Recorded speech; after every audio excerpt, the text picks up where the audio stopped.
সত্যি কি সাইয়ারা গল্পের শেষটা চ্যাটজিপিটি দিয়ে লেখা?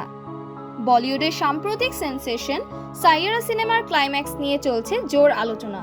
ছবিটির চিত্রনাট্যকরা স্বীকার করেছেন গল্পের সমাপ্তি নির্ধারণে কৃত্রিম বুদ্ধিমত্তা চ্যাটজিপিটির পরামর্শ নেওয়া হয়েছিল, যদিও শেষ পর্যন্ত সেটি বাদ দেওয়া হয়।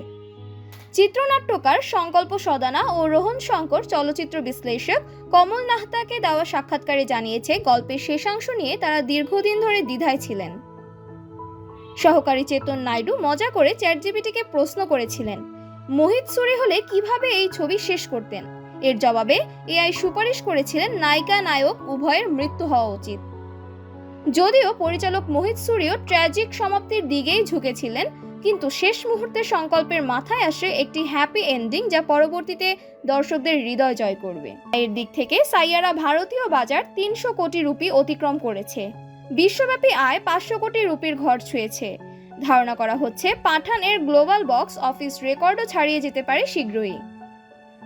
এই ঘটনা চলচ্চিত্র জগতে এআই এর ভূমিকা নিয়ে নতুন বিতর্কের সূচনা করেছে। বিশেষজ্ঞরা বলছেন, সৃজনশীল সিদ্ধান্তে কৃত্রিম বুদ্ধিমত্তার ব্যবহার বাড়তে পারে, তবে মানুষের সৃজনশীলতাই চূড়ান্ত। সাইয়ারা প্রমাণ করছে প্রযুক্তি ও শিল্পের সমন্বয়ে জন্ম নিতে পারে অসাধারণ গল্প। তবে চ্যাটজিপিটির পরামর্শ বাদ দিয়ে শেষ পর্যন্ত মানুষের স্বপ্নই জয়ী হয়েছে বলিউডের এই ব্লকবাস্টারে।